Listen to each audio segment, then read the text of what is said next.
जय महाराष्ट्र. मी शिवसैनिक. Rummy circle तुम्ही खेळताय का? खेळत असाल तर सावधान, कारण रमी सर्कलने आत्महत्या केलेली प्रकरणं रोज घडतायत. नुसताच महाराष्ट्रात नाही तर देशभरात रमी सर्कल आणि त्याच्यासारख्या असंख्य ऑनलाईन गॅम्बलिंग म्हणजे जुगारामुळे कुटुंब उद्ध्वस्त होत आहेत. पण आपण टॅक्स घेतो, कारण हा गेम जो आहे तो गेम ऑफ लक नाही आहे, it's a game of chance नाही आहे, तर हा गेम ऑफ स्किल आहे. गेम ऑफ स्किल या गेममुळे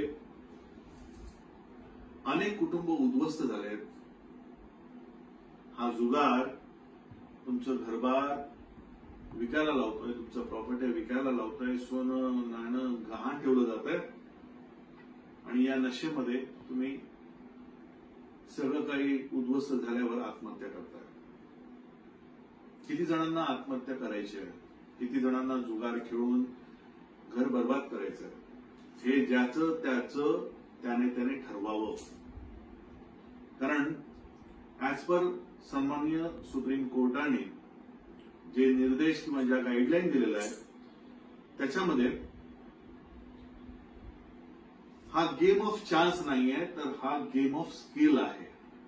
त्याच्यामुळे जुगार बंद होणार नाहीये. मी या जुगाराचा निषेध करतो. मला जो तुम्हाला विषय सांगायचा आहे त्या जुगाराच्या निगडीत तो कशा पद्धतीने घोटाळा करतायत ह्याबद्दल आहे. याचा अर्थ मी जुगाराचं समर्थन बिलकुल करत नाही आहे. पण जे जुगार खेळणारे जे मुलं आहेत, जी यंग जनरेशन आहे किंवा जे बिग शॉट्स असतील त्यांना काही फरक पडत नाही. पण जे गरीब आहेत, ज्यांना असं वाटतं की या जुगारावर माझं घर चालणार आहे, त्यांनी आता सावधान व्हायला पाहिजे. कारण याच्यामध्ये या गेमचं ऍडव्हर्टायझिंग करण्यासाठी जणू का स्पर्धाच लागलेली आहे.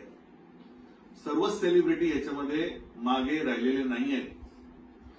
कोणीतरी गुटख्याची ऍड करतं, कोणीतरी दारूची ऍड करतं, आता तर जुगाराची ऍड करण्यासाठी स्पर्धा लागलेली आहे.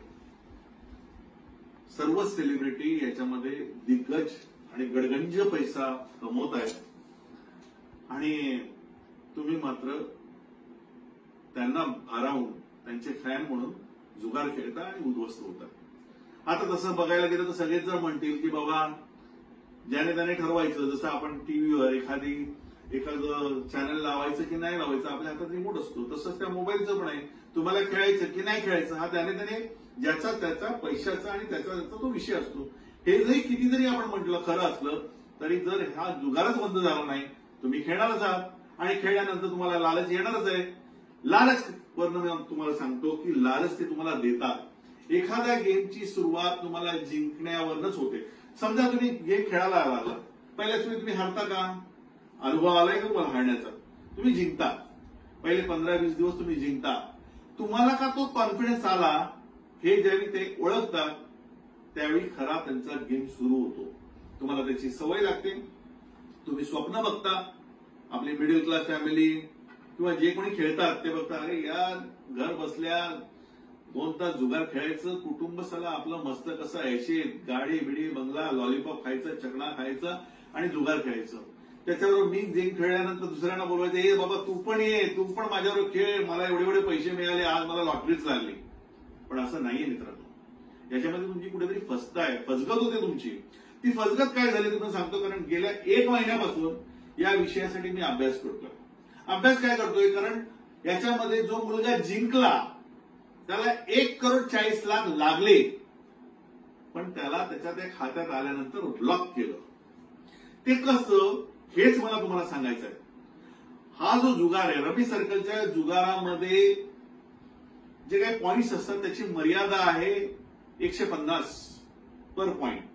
म्हणजे 1 रुपयापासून 150 पॉइंट पर्यंत त्याची मर्यादा, जी आता 200 होती आता ती 150 पर्यंत केलेली आहे. म्हणजे तुम्ही ज्यावेळी रम्मीचा गेम खेळता, या रम्मीच्या गेमसाठी एका टेबलवर 6 जण बसतात. ऑनलाईन गेम असतो, त्याचे सर्व अधिकार ऑनलाईन गेमचे, प्रत्येकाला कार्ड काय येणार हे सगळे त्या ऑनलाईन त्यांचं जे हेड ऑफिस आहे त्यांचा जो ऑपरेटर असतो किंवा जो कोऑर्डिनेटर असतो ते त्याला माहिती असतं. प्रत्येकाचा गेम तो बघत असतो आणि त्याप्रमाणे ते कार्ड्स कोणाला काय येणार हे माहीत नसतं. कारण त्या टेबलवर ऍक्सेस मिळण्यासाठी तेवढे पॉइंट तुम्ही ज्यावेळी जिंकता त्यावेळी तुम्हाला त्या टेबलवर एंट्री मिळते.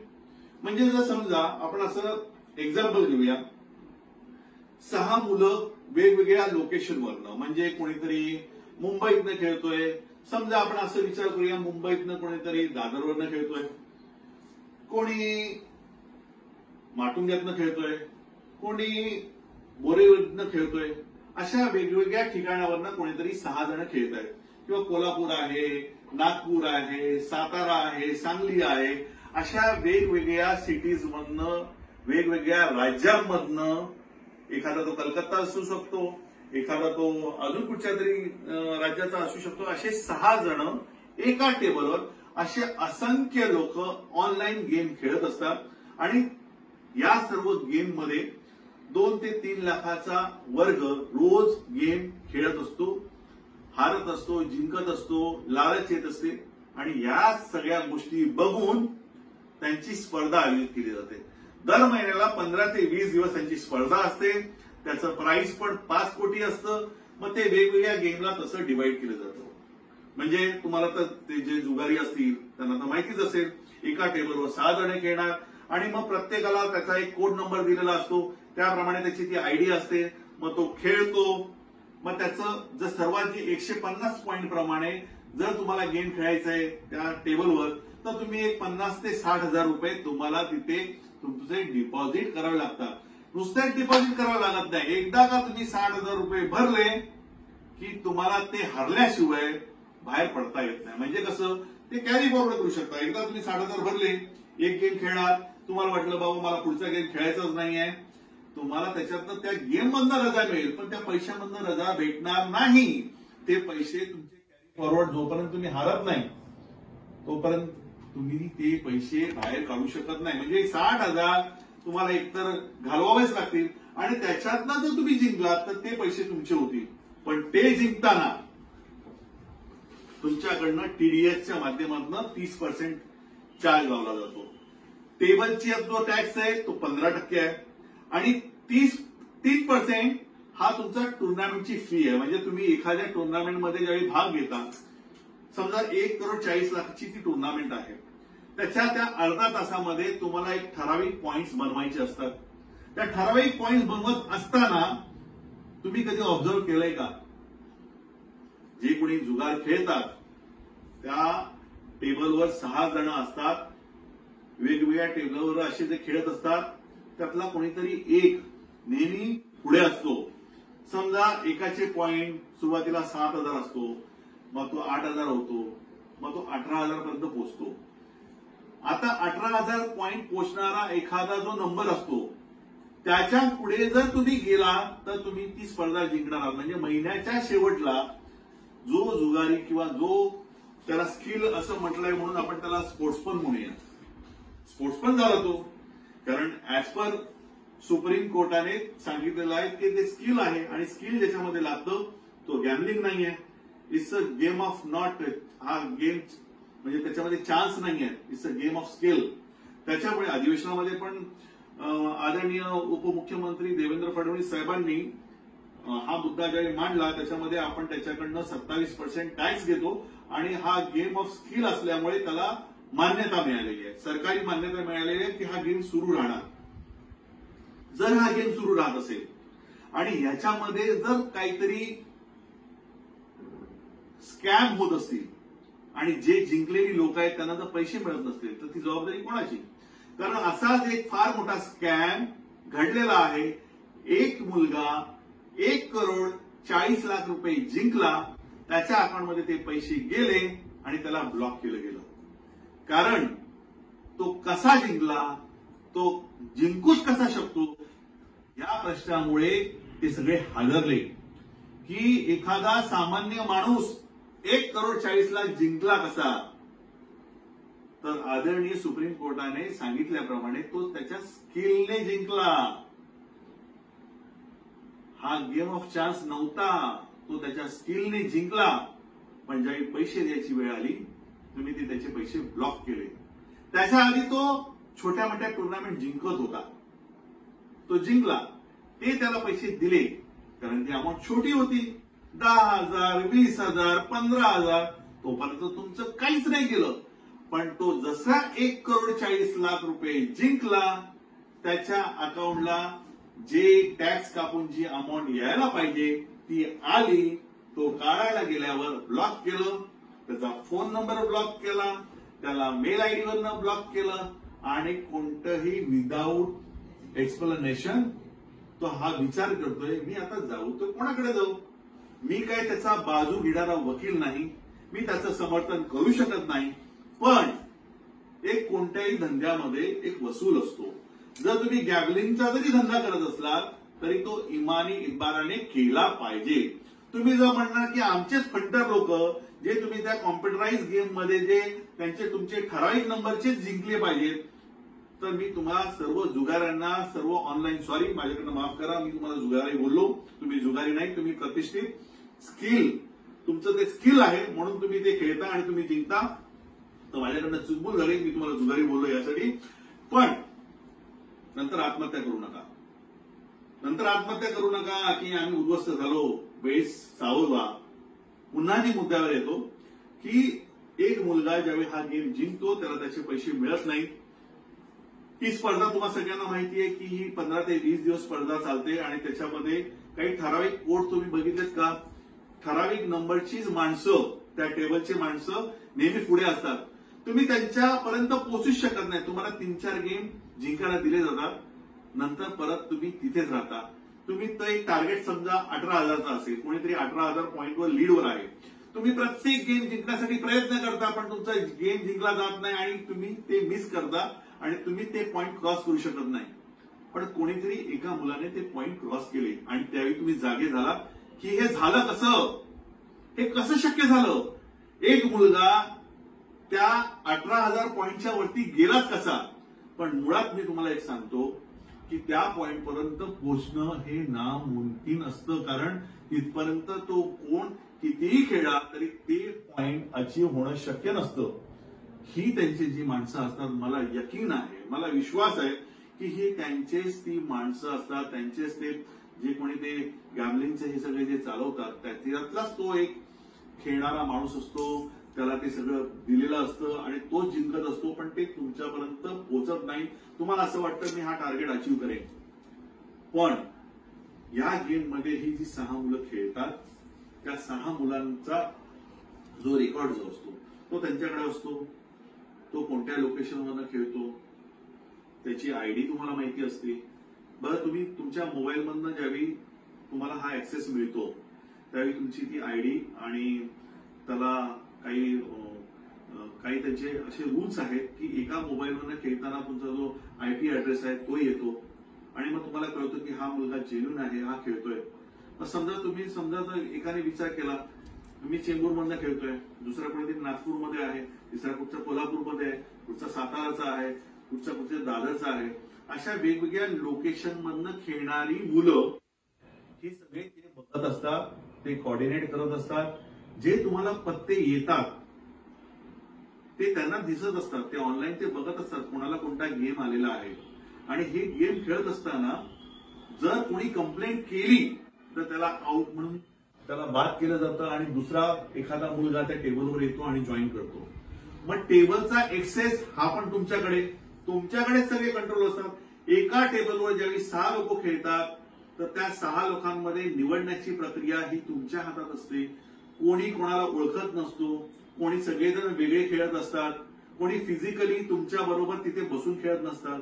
मग अशा वेळी ज्यावेळी एक मुलगा जिंकतो तुम्ही त्याला पैसे का देत नाही, त्याला एक्सप्लेनेशन का देत नाही? कारण तुमचा तिथे इगो हर्ट झालाय, टेक्निकली तुम्ही कुठेतरी कमी पडताय असं तुम्हाला फील होतंय. तुमचा मुलगा हरलाच कसा, तुमचा एक नंबर तुम्ही प्रत्येकाने ऑब्झर्व करा. ठराविक नंबरचे कोड प्रत्येक गेम मध्ये सरस असतात आणि ते कोण आहेत ते तुम्हाला कधीच कळत नाही. बरं, त्या XYZ ला पैसे लागले, तुम्हाला तो माणूस थोडी माहिती की तो कोण आहे, तो त्यांचाच असतो. तो त्या ऑनलाईन प्रोसेसचा एक भाग आहे. तो 18,000 पॉइंट ज्यावेळी तुम्ही रमीचा गेम खेळाल त्यावेळी 150 पॉइंटच्या हिशोबाने आपण पकडूया, तुमचा मॅक्झिमम जर कोणीतरी गेम हारला त्याचे पॉइंट किती होणार, त्या गेम प्रमाणे 100चा गेम असतो. त्या 100च्या गेम मध्ये तुम्ही 80 पॉइंटचा तो गेम आहे. 80 म्हणजे कितीतरी झाले, एकाला जर गेम नाही आला आणि जर कोणाचा तरी गेम झाला त्यावेळी 80 पॉइंट मोजले जाणार. 80 पॉइंट मोजले याचा अर्थ ते जरी सगळे जरी झाले तरी तिथपर्यंत एक जो टार्गेट असतो त्या टार्गेट पर्यंत तुम्ही 20-25 दिवस खेळून ते अचीव्ह करू शकत नाही. ही टुर्नामेंट अर्ध्या तासाची असते. या अर्ध्या तासामध्ये ज्यावेळी तुम्ही जिंकता त्यावेळी मॅक्झिमम तुमचे किती पॉइंट होतील, 10,000 होतील, 8,000 होतील, त्याच्यावरती तुम्ही जाऊ शकत नाही. मग हा गेम ऑफ स्किल आहे, गेम ऑफ चान्स नाही आहे.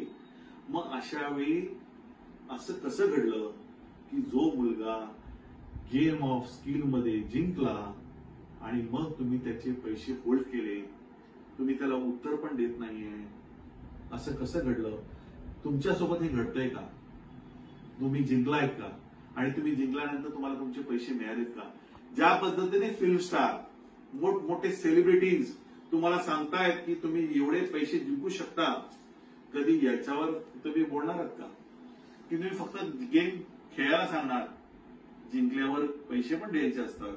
कारण याच्यामध्ये सर्व दिग्गज लोक आहेत, महारथी आहेत, बिझनेस टायकून्स आहेत, तिथे त्यांनी बाउन्सर्स ठेवलेत, तुम्ही त्यांच्यापर्यंत पोहोचू शकत नाही. पण मी तुम्हा सगळ्यांना सावधान करतोय आणि मी तुमच्याकडे लवकरच येणार आहे. कारण ज्याला 1,40,00,000 लागले त्याला तुम्ही पैसे का दिले नाहीत याचा उत्तर तो तुम्हाला द्यावंच लागणार. अधिवेशनामध्ये हा मुद्दा गाजतोय, सगळेजण निषेध व्यक्त करतायत, पण अधिवेशनामध्ये हे सरळ सरळ सांगितलं गेलंय ऍज पर सुप्रीम कोर्ट हा गेम ऑफ स्किल आहे, त्याच्यामुळे हा बंद होणार नाहीये. आणि त्याच्यामध्ये जो टॅक्स आहे, आदरणीय उपमुख्यमंत्री देवेंद्र फडणवीस साहेबांनी 27% त्यांचा आपण टॅक्स देतो असं सांगितलं आहे. पण मुळामध्ये या गेम मध्ये आतापर्यंत जो त्या मुलांकडनं, जिंकणाऱ्या मुलांकडनं जो टॅक्स घेतला जातो, 30% टीडीएस टॅक्स, 15% टेबल टॅक्स, जो कोणी जिंकतो मी त्याचा सांगतो, एखादा मुलगा जर जिंकला तर 30% त्याचा टीडीएस कापला जाणार, 15% त्याचा तो टेबल टॅक्स कापला जाणार आणि 3% जो आहे तो टुर्नामेंट फीज म्हणून घेतला जाणार. म्हणजे टोटल 30, 15 आणि 3 48% टॅक्स जिंकणाऱ्या मुलाकडनं वसूल केला जातो. गव्हर्नमेंटला हे किती देत आहे? 27%. कारण अधिवेशनामध्ये ते सांगितलं होतं. पण मुळात हा आकडा जो आहे तो 48% टॅक्स वसूल केला जातो. मग हा 48% टॅक्स मधला किती तुम्हाला जातो आणि खरंच तो टॅक्स दिला जातो का, हा नंतर वेगळा मुद्दा होईल. पण 48 टॅक्स घेतल्यानंतर उरलेले जे 52% जे आहेत ते त्या मुलाला मिळतात. म्हणजे 1,40,00,000 ची जी अमाऊंट दाखवली ती तेवढी नाही, का टॅक्सने वेगळी अमाऊंट येणार आहे. पण लाखो करोडो लोक जी ह्या ऑनलाईन रमीमध्ये गेम खेळतायत, सावधान. तुम्ही जो गेम खेळतायत त्यांचा जो कोणी ऑपरेटर एका ठराविक नंबरला विजेता घोषित करतो हे तुम्ही ऑब्झर्व करा. त्यांच्यामधलीच लोक जिंकत असतात. त्या एका ठराविक पॉइंट पर्यंत तुम्ही जाऊ शकत नाही आणि कितीही प्रयत्न केला तरी तुम्ही त्याच्या खालीच राहणार. हे तुम्ही करून बघा आणि जो जिंकतो त्याला ब्लॉक केलं जातं. मी त्या मुलाच्या बाजूने नाही जात आहे, मला त्या पैशाशी घेणं देणं नाही, पण काहीतरी आपल्या जे पण तुम्ही खेळता, गेम चालवता, करता, तुम्ही तुमच्या लोकेशनमध्ये किंवा तुमच्या ह्याच्यामध्ये कोणतीही कंप्लेंट आली नसताना एखादा मुलगा जिंकल्यानंतर तुम्ही ते स्पोर्ट्समन स्पिरिट पण तुमच्यामध्ये नाही का, की त्या मुलाला तुम्ही ते पैसे देणार नाही? त्याची चूक काय? तुम्ही त्याला बोलवलं का? त्याने कोणत्या प्रकारे गेम खेळला? तुम्ही त्याला असं काय म्हणून घोषित केलं की त्याच्यामुळे तुम्ही त्याचं तर बॅन केलं? या गोष्टीचा उलगडा झाला पाहिजे. जुगाराच्या विरोधात मी आहे. जुगार हा बंद झाला पाहिजे. ज्या मुलांनी आत्महत्या केल्या त्या नवी मुंबईचा मुलगा होता, रायगडचा मुलगा होता, घरबार विकून उद्ध्वस्त झाला. हा रायगडचा मुलगा आहे, मराठी मुलगा आहे. नवी मुंबईमध्ये असंच झालं, ऑनलाईन गेम मध्ये सगळं झालं. याच्यातनं आपण शाणे होत नाही आहोत, पण निदान जो गेम जिंकतोय त्याचं काय होतंय, त्याला पैसे मिळत आहेत का, नाही मिळत आहे, तुमचं घर याच्यावर चालणार नाहीये. मी ते बीकेसीला त्यांचं ऑफिस आहे, कोण बसतात मला माहित नाही. या मुलासाठी मी फाईट यासाठी करणार, कारण असं कितीतरी मुलांना तुम्ही फसवत असाल. कारण तुमचाच मुलगा टॉपला आला पाहिजे. 18,000च्या वरती तुम्ही कधी विचार केला का की 18,000 पॉइंट रनिंगमध्ये कसे होतात, त्या लेवलला कसं अर्धा तासामध्ये तुम्हाला ते पॉइंट करायचे, कारण त्याच्यानंतर तो गेम बंद होतो. मग अशा वेळी या इतक्या दिवसामध्ये जो टॉपर असतो तो टॉपर पर्यंत तुम्ही कधी पोहोचलायत का? किती मुलं आजपर्यंत 18,000च्या वरती पोहोचले आणि तुम्हाला प्राइज मिळालं, हे मला तुम्ही नक्की सांगा. खरंच का तुम्ही जिंकलायत का? म्हणजे या ज्या 1 करोड 2 करोडच्या ज्या टुर्नामेंट असतात आणि त्यांचा कोणीतरी एक तेजू नावाचा आहे, कोणीतरी अजून काहीतरी एक आयडिया आहे, असे 4-5 आयडिया तुम्ही ऑब्झर्व करा. त्या आयडिया नेहमी टॉपला असतात. मग तुम्ही म्हणतात की मला याचा रेकॉर्ड ब्रेक करायचा आहे, त्याच वेळी मला ते प्राइज मिळणार, पण तुम्ही त्या रेकॉर्ड पर्यंत पोहोचूच शकत नाही आहात. ते कसं आणि ते का? प्रत्येकाला वेगवेगळे पत्ते येणार, कारण पत्ते ऑनलाईन देणारे तुम्ही आहात. तुमच्या समोर काही गेम मांडलेला नाहीये आणि प्रत्येक जण वेगवेगळ्या लोकेशनवर असतात. तुम्हाला माहितीये कोण कुठनं खेळतोय, कोणत्या लोकेशनवर खेळतोय, त्यांना पत्ते काय देणार हे तुम्हाला माहितीये. ते त्यांनाही माहित नसतं की त्यांच्याकडे कोणता गेम येणार आहे. अशा वेळी जो जिंकतो त्याची तुम्ही फसवणूक कशी काय करता, याच्यावर कोण बोलणार? आपण सगळेच जण म्हणतात की जुगार बंद झाला पाहिजे. अरे जुगार तर बंद झाला पाहिजे, पण जो जिंकतो त्याला तरी तुम्ही सोडताय का? म्हणजे सगळं तुम्हीच घेणार का? टॅक्स पण तुम्हीच वसूल करणार, जिंकलेली रक्कम पण तुम्हीच ठेवणार, मात्र याच्यावर बोलणार कोण? आणि मला खरंच सांगा, जे कोणी ऑनलाईन गेम खेळतायत, किती लोकांना 1 करोड 40 लाख रुपये मिळाले, त्यांचं एकदा ऑडिट होऊ दे, समोर येऊ दे. कारण आपण सगळेजण भ्रमात आहोत, संपूर्ण देश भ्रमामध्ये आहे की याच्यामध्ये एवढे जिंकतात. छोटे मोठे जिंकून ओव्हरऑल जर प्लस मायनस केला तर तुम्ही नुकसानमध्ये जाल आणि जास्तीत जास्त आळशी बनतायत, जुगारी बनतायत, दारुडे बनतायत, नशेबाज बनतायत आणि अख्ख्या कुटुंबाला याच्यामध्ये जुगारामध्ये उद्ध्वस्त करतायत. वेळ अजूनही गेलेली नाही, पण रमी सर्कलचे जे ओनर आहेत त्यांना मला भेटावंच लागेल, कारण तुमच्या ज्या कमी आहेत, तुम्ही जे ऑनलाईन जो कोऑर्डिनेटर आहे तुमचा, लूपहोल्स तुमचे काय आहेत, तुम्ही कशा पद्धतीने ऑपरेट करता आणि त्या मुलाची चूक काय की ज्याचे पैसे तुम्ही थांबवले, या सगळ्यांचं तुम्हाला एक्सप्लेनेशन द्यावं लागेल. कारण हा मुद्दा साधा नाहीये, हा अधिवेशनामध्ये गाजलेला मुद्दा आहे.